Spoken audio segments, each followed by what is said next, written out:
আসসালামু আলাইকুম ওয়া রাহমাতুল্লাহ। সুপ্রিয় দর্শক, ইসলাম প্রেমিক মুসলমান ভাই ও বোনেরা, আজকে আমি আপনাদের সম্মুখে আলোচনা করব রাসূলুল্লাহ সাল্লাল্লাহু আলাইহি সাল্লামের কিছু সুন্নত নিয়ে। রাসূলুল্লাহ সাল্লাল্লাহু আলাইহি সাল্লাম ঘুমানোর পূর্বে কোন কোন আমলগুলি করতেন এ সম্পর্কে আমি সংক্ষিপ্ত আলোচনা করার চেষ্টা করব। আশা করি আমার কথাগুলি মনোযোগ সহকারে আমলের নিয়তে শ্রবণ করবেন ইনশাআল্লাহ। রাসূলুল্লাহ সাল্লাল্লাহু আলাইহি সাল্লাম ঘুমানোর পূর্বে কোন কোন কাজগুলি করতেন, এর আগে আমরা যদি কুরআনুল কারীমের দিকে তাকাই, এখানে আল্লাহ পাক রব্বুল আলামিন স্পষ্টভাবে বলতেছেন। আল্লাহ পাক রব্বুল আলামিন কি বলেন? আল্লাহ পাক রব্বুল আলামিন বলেন, ওয়াজআলনাল লাইলা লিবাসা। আল্লাহ পাক রব্বুল আলামিন বলেন, আমি রাত্রিকে বানিয়েছি ঘুমানোর জন্য।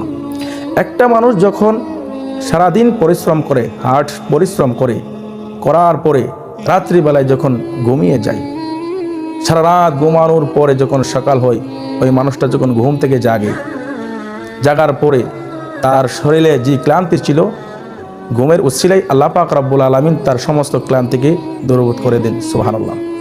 অনেকে দেখা যায় এই ঘুমটাও ভালো করে ঘুমাইতে পারে না, ঘুমের ঘরের মধ্যে অনেক ডিস্টার্ব হয়। এই ঘুমটা যদি আমরা ভালো করে ঘুমাইতে চাই, এই ঘুমটা যদি আমরা ইবাদতে পরিণত করতে চাই, অবশ্যই রাসূলুল্লাহ সাল্লাল্লাহু আলাইহি সাল্লামকে ফলো করতে হবে।